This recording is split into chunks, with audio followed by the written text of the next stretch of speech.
Hello, and welcome to Seroptimus International Voices, where we give a global voice to women and girls. SI Voices is a space where women's stories and issues are heard as we celebrate 100 years of our remarkable organization. We will reveal and rediscover the history of our global movement while educating and informing on many of the key challenges affecting women and girls today. Hi, I'm Dawn Marie Lemonds, and I am so happy to be here today with my very good longtime friend and past international president, Patsy Daniels. I've been a member since 1982 of Seroptimus International, and I came to our organization because my grandmother, who was a Seroptimist, invited me and was so enamored with it because of the international focus and presence. Today, we are really excited to bring you to this little journey down memory lane about attending and being an active part of the Fourth World Conference on Women and the NGO forum that happened preceding that in Beijing in 1995. And this was a 10-day world session talking about the issues related to women and coming out with a resultant document called the Beijing Platform for Action. And I'm here to tell you that this wonderful document became the blueprint for women's equality throughout the world. Before we start, I want you to meet Patsy a little bit and get to know a little bit about her. So, Patsy, tell us a little bit about yourself. Well, good morning, everyone. Um, I have been a Seroptimist since 1973, and I came to be invited through a family connection, but not a grandmother. My father in law had a very close friend who was a very prominent Chinese woman in Santa Rosa, and one of her most wonderful points of pride was being a member of the Seroptimus International of Santa Rosa.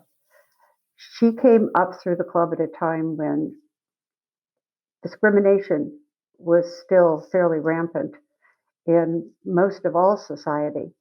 And she sustained and became literally a pillar in my life, a pillar in the life of our club, and a pillar in the life of our city and our community.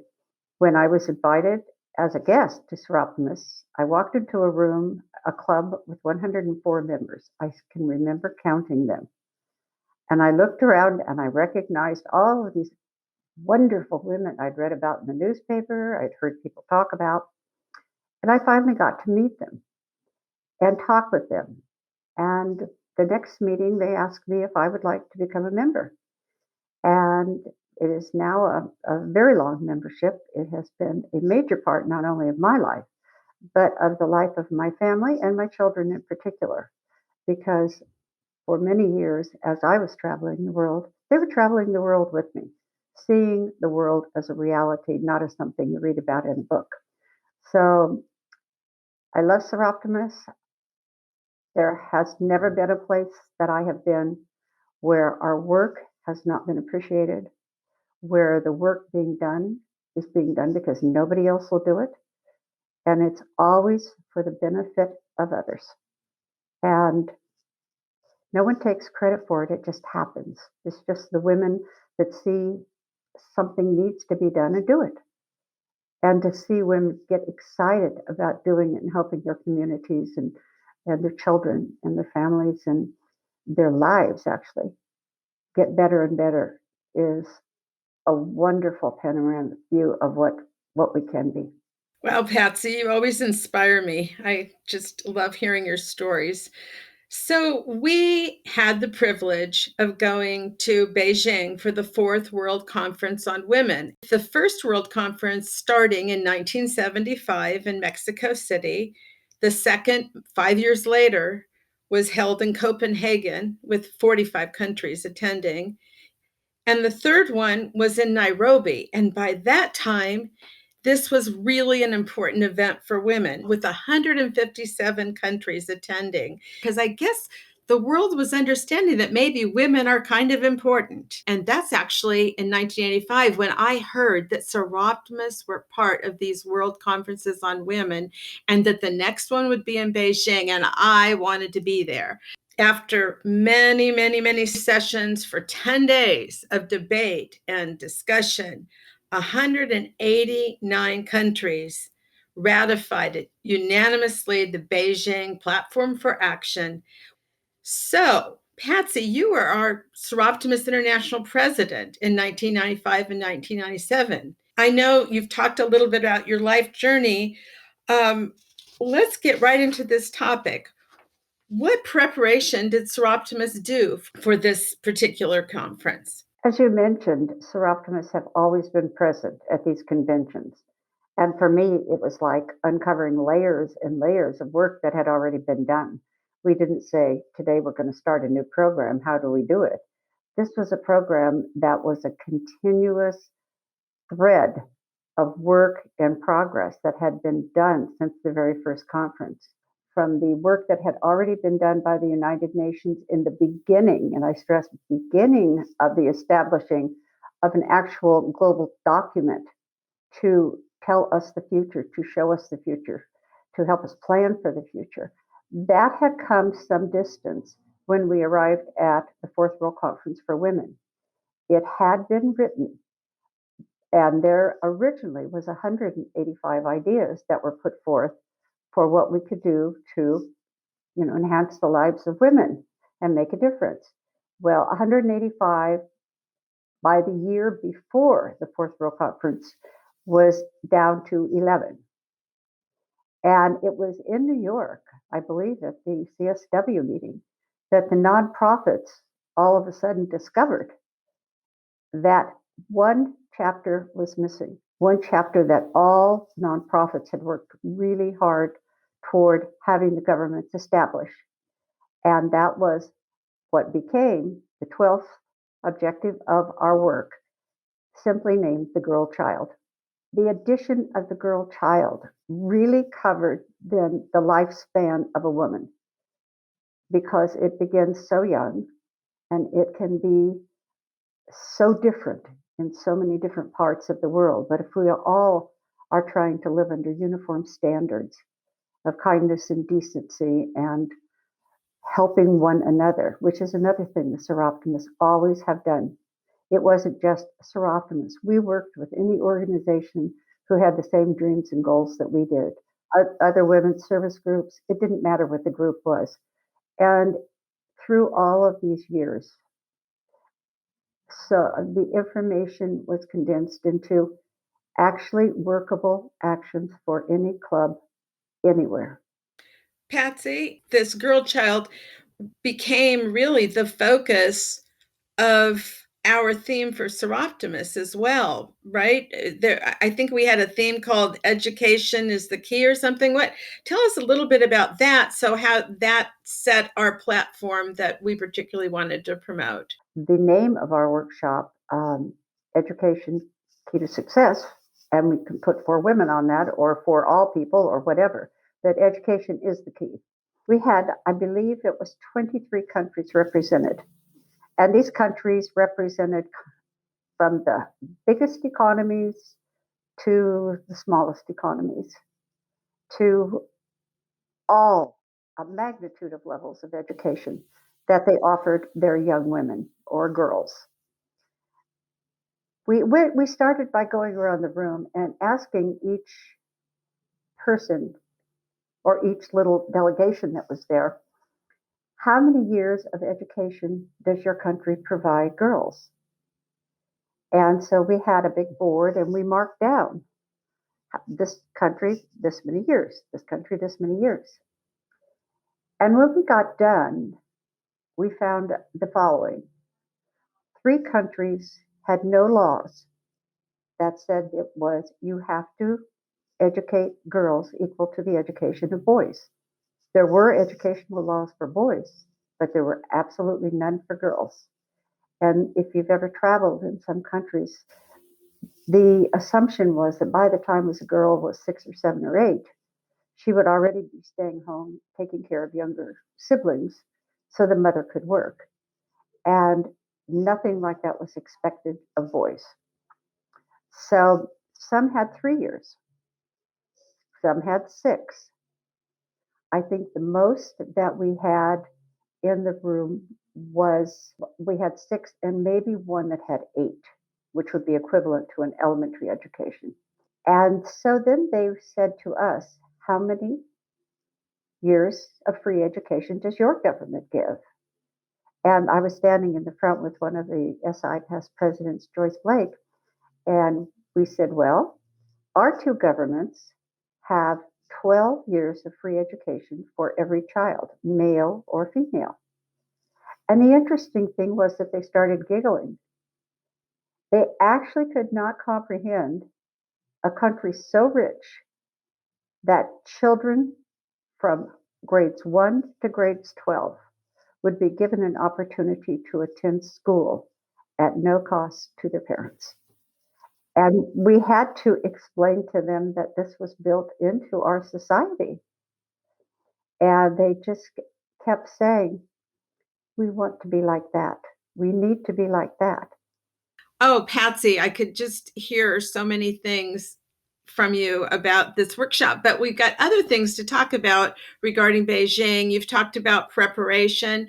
You've talked about our specific workshop we were privileged to give. And I know I mentioned that there were 2 conferences going on, but I want to mention that there was one in that was the government conference in Beijing, and then there was another conference that was the NGO forum, the parallel companion conference that was in Wairo that I attended.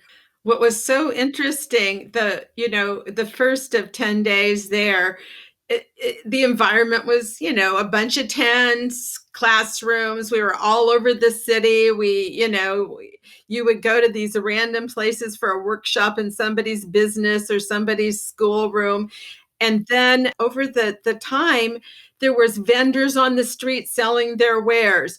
There was posters and flyers and colorful things and ribbons and every environment tents. The Tibetan tent had, you could walk in and see how people lived in a yurt, and you could go to tea ceremonies and you could hear concerts and sing in the choir, and it became Camp NGO. That's what we called it, because you were going to camp with every type of woman and girl from the world, and it was absolutely thrilling. But what I'm going to ask you, because you were the head of our delegation, you didn't get to do all the fun things I got to do. You had some business you had to do, which was other kinds of fun things. So, Patsy, what did you have to do as head of our Seroptimus International delegation? I was involved in pre planning meetings and actually many social meetings just to meet the leaders of the Chinese Women's Club that was the official organizing group for the NGO Forum in New York and in Paris and wherever I went to a United Nations center.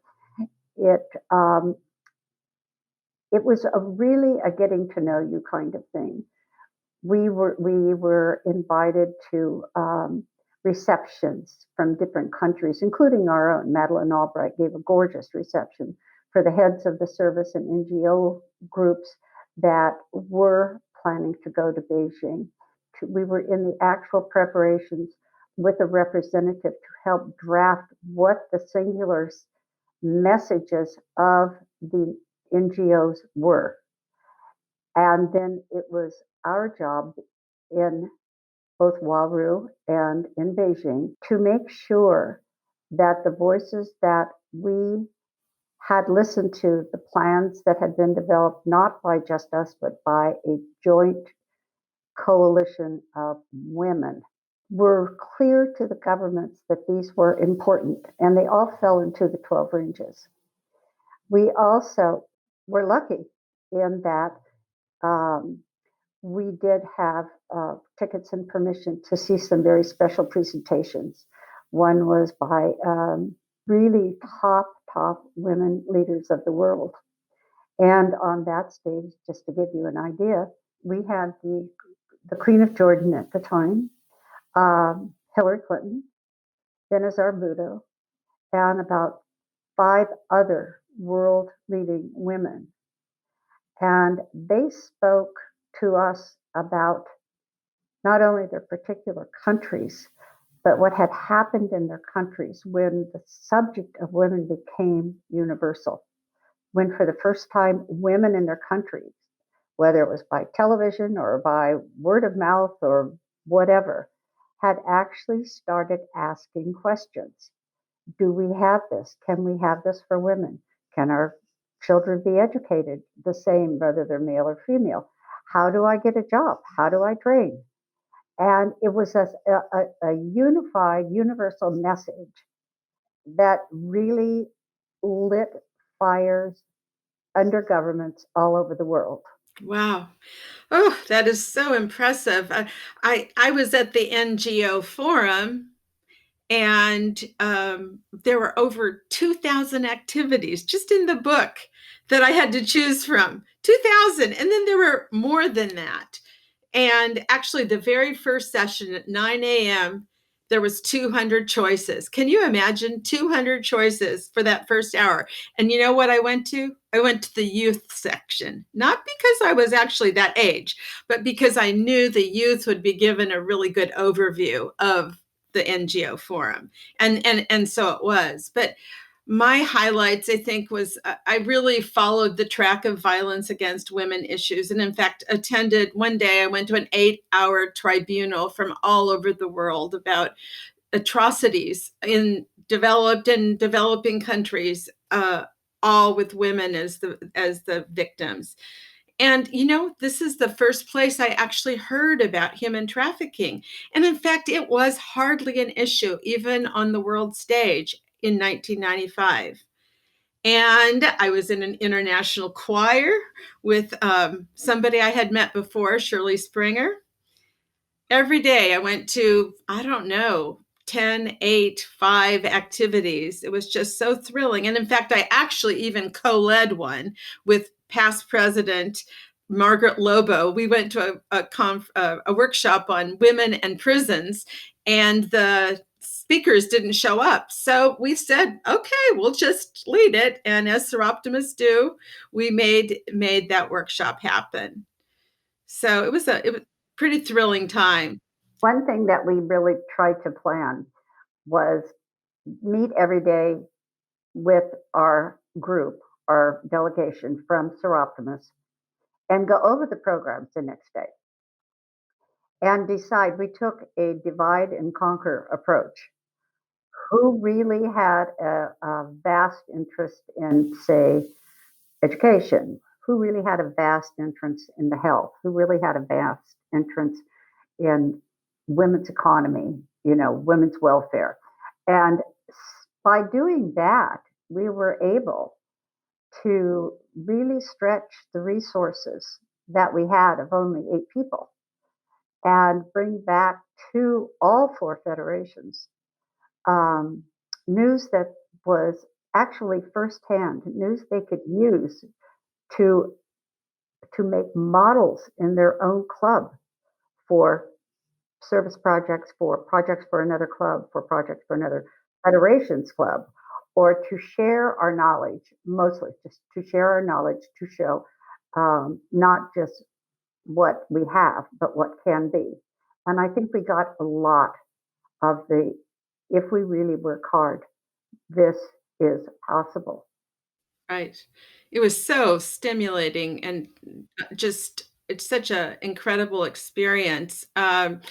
Yes, we had the chance to meet so many people that were Seroptimists or not. In fact, my very first day, I was walking from our hotel to my first session, and I met this lovely lady who had beautiful African garb on, I thought, and I just went up to her just like I did boldly, and I asked her where she was from, and she said a country called Eritrea.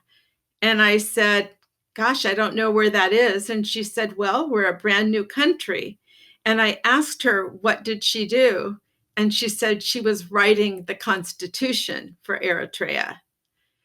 And that's just a story that was just so riveting in my mind about the people that you can meet. What are a few fun memories, Patsy, that you have of this conference? I have so many. Um, all of the different and interesting things, and we found in the way of restaurants. That was like a new experience every day.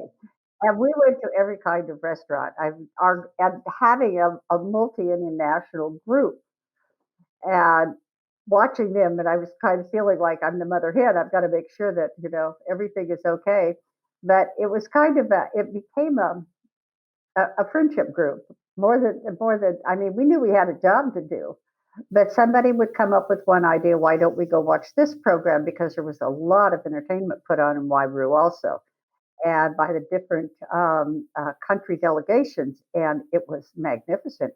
And some of it was very refined, and some of it was very real on the ground. This is what we do in the village kind of entertainment. And it just, I think, just every day, getting up and knowing you're going to learn something new, you're going to meet somebody new. And of course, if there were enough seroptimists that I found seroptimist was not such an unusual word. That reminds me of a story where I met some lady who said, "Oh, you're a seroptimist." She says, "I like seroptimists." And I said, "Really?" And she said, "Yes, seroptimists are curious." I think that's a really good word. And I said, "Wow, I love that," because the word that we're curious about the world and each other, I think was a wonderful definition. Well, if you don't have a curiosity, you'll never find out how you can help. And I think that it was both of the events, the parallel um, NGO conference in Waru and the actual General Assembly of the United Nations. I was amazed. I think I was not the only one amazed to watch the discussions on the floor. Women actually had a voice. Women actually spoke before the General Assembly, and they had opinions which they were not afraid to express. And they talked about the necessity and the wasted intelligence that that was going on because it was never developed and never encouraged in female children. And I think that really became an enlightened theme to a lot of people who did not understand it.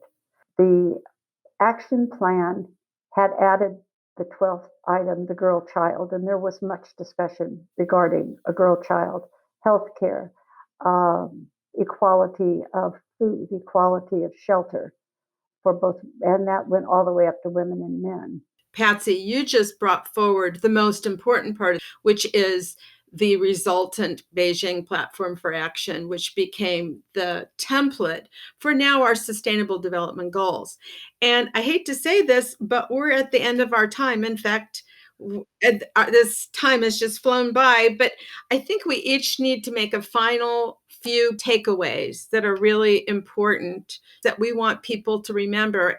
When I was searching for a theme that would be applicable to Seroptimus for our 4-year quadrennium, knowing that I would be president for 2 years and Hillary Page would follow me, I needed something that I really felt covered everyone. So I selected a global voice for women as the theme for the 1995-99 quadrennium. And it was really well received because such a huge part of the troubles of the world today are that listening and being heard. And in the more than 500,000 miles I can document that I traveled for Seroptimus over the years, in the poorest of the poor areas, in the wealthiest of the most wealthy areas, I have yet to ever meet a woman who did not want the best for her child. They wanted their child to have education. They wanted an opportunity to learn skills to help support their children, boys and girls. They want good health for their children. They want everything that you and I want for our children, to make sure that they grow up in a world that recognizes them and their talent, that your gender is absolutely not a beginning mark against you simply because of your gender. What matters is what is inside your heart and what you want to do. And it is your choice. What do you want to do to make our world a better place in which to live? Take that to your Seroptimus Club. I would I would like to challenge all clubs today who are not aware of the platform for action to get a copy and make it a club project to go through the 12 sections and see if any of those sections will apply, which I'm sure they will, to conditions women are facing today. Some conditions have made great progress, but many of them are still, as I look at it, works in art. They need to be brought up on a periodical basis to judge how we as individuals and clubs measure up to the progress of the world.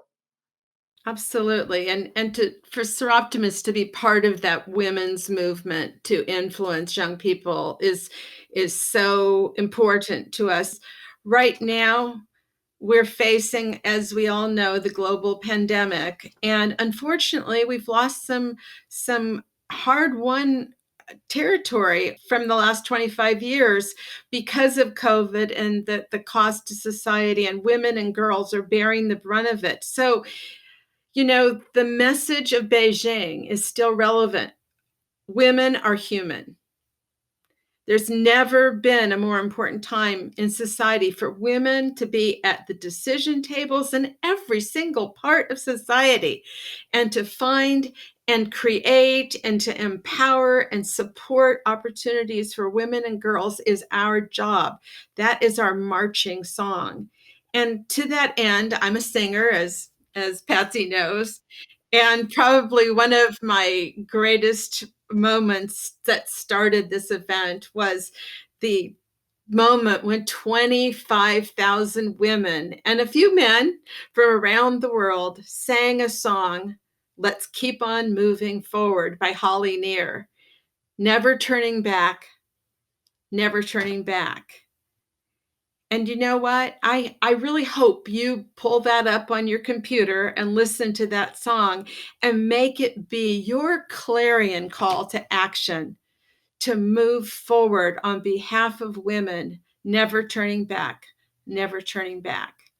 Patsy, thank you for joining me today in this journey down our memory lane and just reminding us of that I count this as my most significant international experience that really formed my journey in life in the issues particularly related to human rights and women.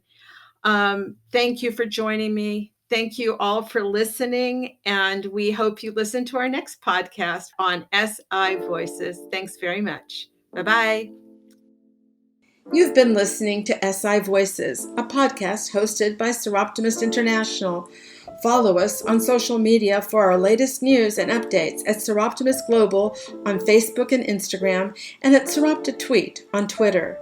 You can also check out our website, seroptimistinternational.org. Please join us next time on SI Voices.